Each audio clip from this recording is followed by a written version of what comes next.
Hey, it is March Credit Awareness Month, and we're going to be taking a look at your credit score and your FICO score. Joining us now is Sally Taylor, and she is the supreme commander of all of this FICO information.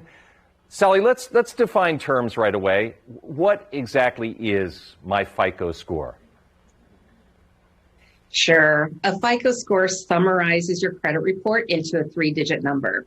So credit reports are maintained by the 3 credit bureaus, Experian, Equifax, and TransUnion.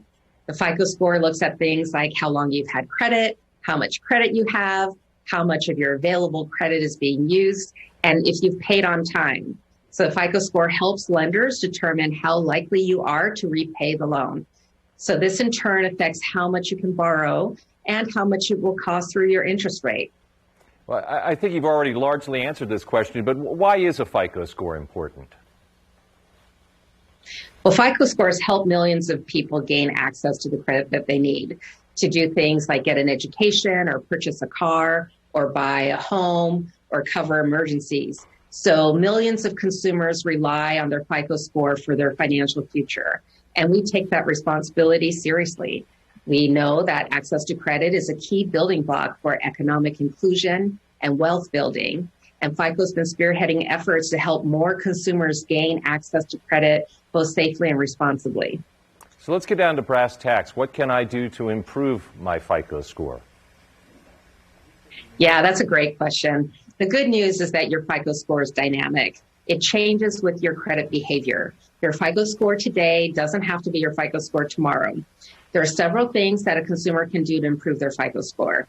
So first, stay up on your bills. Just pay your credit on time and only apply for the credit that you need.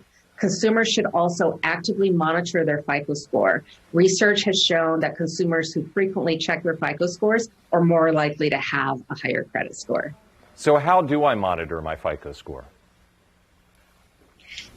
Well, first, it's really important that you're looking at your actual FICO score, because this is a score that 90% of lenders use. If it doesn't say FICO scores, it most likely is not. So there are several ways that you can monitor. Over 200 financial institutions give their customers free access to the FICO scores that they use to manage their accounts. So many people can receive their FICO scores through their institution on their mobile banking app or their web portal. Also, you can go to myfico.com to monitor your FICO score. All good advice. And I wonder how about people that have no credit history or you're a young adult. Can FICO help somebody in that category? Yeah, the good news is that lenders want to include new borrowers, but those that have limited credit history pose a challenge to the lender's ability to assess the credit risk. And to help address this, FICO's led the way in the use of alternative data. So we've introduced scores like FICO Score XD and the Ultra FICO score. They enhance the traditional credit data with alternative data like how you've paid your telco and utility bills and the information from your checking and savings accounts. In fact, we can score 90% of credit eligible consumers in the United States. Good stuff. She is Sally Taylor, the source of all light and knowledge when it comes to your FICO score. Thank you, Sally.